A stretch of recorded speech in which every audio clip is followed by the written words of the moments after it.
In the 6th month of Elizabeth's pregnancy, God sent the angel Gabriel to Nazareth, a town in Galilee, to a virgin pledged to be married to a man named Joseph, a descendant of David. The virgin's name was Mary. The angel went to her and said, "Greetings, you who are highly favoured, the Lord is with you." So they hurried off and found Mary and Joseph and the baby, who was lying in a manger. When they had seen him, they spread the word concerning what had been told about this child, and all who heard were amazed at what the shepherd said to them. But Mary treasured up all these things and pondered them in her heart. Near the cross of Jesus stood his mother's sister, Mary the wife of Cleopas, and Mary Magdalene. I've got my mother's promise box, and now it's in my care. Each time I open up the lid, sweet music fills the air. Inside is full of promises that God will say he'll do. You pick one out to read the verse. Each one I know is true. It's like a mini Bible with scripture neatly scrolled. Each word from God is priceless. It's wealth worth more than gold. I'm only the custodian, and when my days are done, I'll pass it on like Mother did. The next in line's my son. I hope he'll open up the lid while I am not about, to listen to sweet music and take a promise out.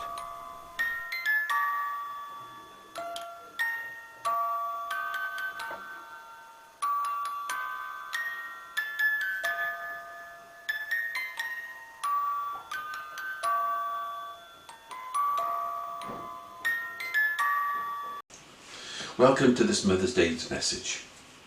There are many kinds of mothers: short ones, tall ones, plump ones, thin ones, absent or missing ones, some who care, others who are unable, career mothers, stay-at-home mothers, those who can cope, those who cannot, those who love and those who are afraid to, those who abuse and those who sacrifice, those who are selfish and some who give their all.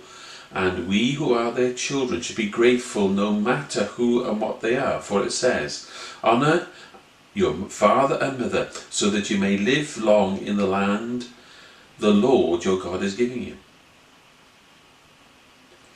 To my everlasting shame, I did not. I failed in this. I don't know the sort of mother you have or had, but my mother started off as a Pontypool lass, was well ahead of her time. She escaped an abusive family situation, not because of her original mother and father, because they both died before she was 4 years old. Her escape, if you could call it that, was the Second World War. She went to war too young, well before her 18th birthday. In fact, she was 16, and she went to London as an ATS girl, plane spotting in Finsbury Park for the guns that was situated there to shoot down the enemy planes in an attempt to stop the destruction.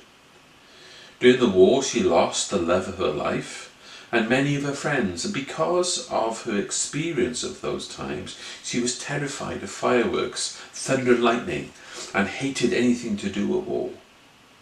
Today, she would be diagnosed with PTSD. In her day, however, she was simply told, "Pull yourself together." Because of her upbringing, she was a rebel. She hated authority, and she found it difficult to show love and affection. And this was because she was afraid that she might lose it.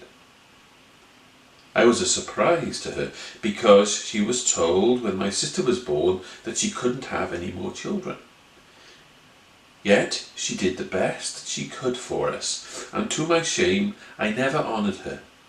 The main reason is because all those things I have just told you, and I never knew them until she passed away. I just thought of her that she was eccentric, distant, and at times weird, cantankerous, and fanciful. Jesus had a mother who went through traumatic times. The events of his birth were not the best, for he was born away from his extended family. Yet his mother received a message, and it said to her, in the 6th month of Elizabeth's pregnancy, God sent the angel Gabriel to Nazareth, a town in Galilee, to a virgin pledged to be married to a man named Joseph, a descendant of David. The virgin's name was Mary. The angel went to her and said, "Greetings, you who are highly favoured, the Lord is with you." I wonder if Mary understood what the message and the meaning of it meant, and how highly favoured she would be. A son would be born, yet she had not known any man. The birthplace was a stable, yet they could afford a room. Her family could not be with her, a young frightened teenager without any support or loved ones around her apart from her husband, who was Joseph. Yet she was visited by shepherds and wise men. Following the birth, just as they started to settle down, then they had to flee because of persecution. When they returned, it says in Luke 2, every year Jesus' parents went to Jerusalem for the festival of the Passover. When he was 12 years old, they went up to the festival according to the custom. After the festival was over, while his parents were returning home, the boy Jesus stayed behind in Jerusalem, but they were unaware of it, thinking he was in their company. They travelled on for a day. Then they began looking for him among their relatives and friends. When they did not find him, they went back to Jerusalem to look for him. After 3 days, they found him in the temple courts, sitting amongst the teachers, listening to them and asking them questions. Everyone who heard him was amazed at his understanding and his answers. When his parents saw him, they were astonished. His mother said to him, "Son, why have you treated us like this? Your father and I have been anxiously searching for you." "Why were you searching for me?" he asked. "Didn't you know I had to be in my father's house?" But they did not understand what he was saying to them. Then he went down to Nazareth with them and was obedient to them. But his mother treasured all these things in her heart, and Jesus grew in wisdom and stature, and in favour with God and man. What a son! Mary had twice treasured all the things in her heart. You men listening to this today, what have you done so that your mother has the opportunity to treasure things in her? You daughters, have you given your mother things to treasure, or does it instead just contain straw and stubble? Mothers, what treasures do you have in your heart because of what your son and daughters have done? Those of us who still have parents, do you honour and obey them just as Jesus obeyed his? Perhaps the heartaches for Mary came when Jesus left her, when he started his ministry. All men leave their homes. They then start to live their own lives, and the one who once protected, loved, cared, washed and cleaned for them are no longer needed. The very things that up to that point they treasured in their hearts are things like the first tooth, smile, step and word. What have you allowed Christ to treasure in his heart about you? Have you left gold and silver and precious jewels, or instead have you deposited brokenness, heartache, pain, separation? Jesus' future meant his mother would suffer. She would see him dying on the cross. Yet, she was still highly favoured. We are told in John 19:25, near the cross stood his mother's sister, Mary, the wife of Cleopas and Mary Magdalene. The man that was once favoured amongst his peers was now hanging upon a cross, dying in shame, torment and pain. What was in Mary's heart that day? How could she cope with this? Did not God at the beginning say, "Greetings, you are highly favoured. The Lord is with you"? How could it go so wrong like this? What did God favour really mean? Perhaps what sustained her was her faith in her Son, the one who turned water into wine, who made the blind see, raised people from the dead, who had spoken wisdom as no one else had ever done, the one who confounded the wise and blessed those that no one else wanted to be even bothered with, and he changed the lives of so many. I neglected my mother as I grew, and I grew apart from her when I left home, and I failed to treasure her, and then it was too late. My excuse was I knew no better, but ignorance of the law is no excuse. I wish I had used the opportunity to say goodbye. I wish I had the opportunities to say I loved her. I wish I could have known what she thought of me. Now this Mother's Day, what am I to do? Well, to help me is that I've borrowed a mother. Now, Phyllis, who acts as my mother, she cares for me, tells me off, helps me, spoils me, but greater than all of this is that I have the opportunity to honour her. Jesus honoured his mother while he was dying upon the cross. He was not going to leave her bereft or without comfort or anyone to look after her. Instead, he took an opportunity and gave her to John, so she would have a secure future. She wouldn't be a widow without any family. Jesus allowed John to provide a hopeful future with a son who would care for her, for Jesus loved the disciple called John. What about mothers who do not have children due to circumstances or loss? Why not do as I have done?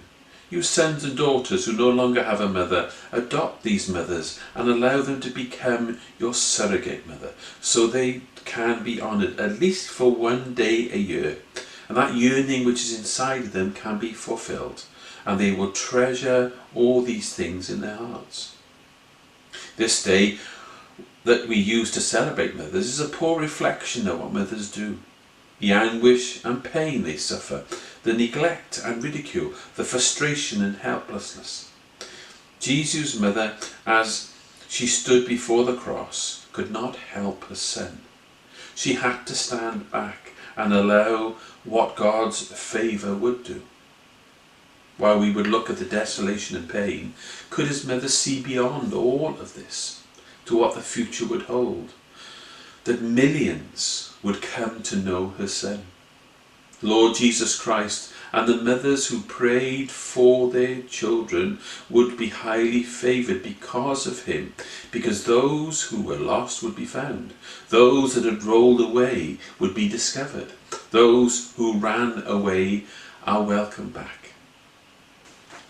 3 days after he died, she knew great rejoicing, for her son had returned. And that which was spoken of was fulfilled. That which she had treasured in her heart could now be recognised. The favour of God, not only for her, but for all who would know her son for all eternity. If you have no mother anymore, why not bless someone who is younger than you are? And perhaps you too could become an adopted mother, so you can treasure these things in your heart. If your upbringing was poor, then why not still say thank you and bring honour to God, for you are showing you are obedient. Not easy, very difficult, but still take those steps and say thank you. That is Mother's Day. Be blessed and assured that God is with you. Dear Lord, I pray for all those who once had mothers, and that, dear Lord, perhaps they're feeling that, what am I going to do again this year? That, dear Lord, they would be encouraged to adopt those mothers who perhaps don't have any children, or their children are long gone, and that, dear Lord, they would honour and bless them. And I say the same for mothers without children, dear Lord, that they would allow themselves to form a relationship of blessing, so they would too would know and have things to be pondered upon in their hearts. I ask all these things in Lord Jesus Christ's name, through the power of the Holy Spirit. Amen. What love is this that Jesus gives, that he could die for me. A love that takes my sinful place on the cross at Calvary. A love which takes away my fear. A love that took the nails. A love which bore the crown of thorns. A love that never fails. Accept this love that Jesus gives. This love your heart will touch. I've never known a love like this, that he could love this much.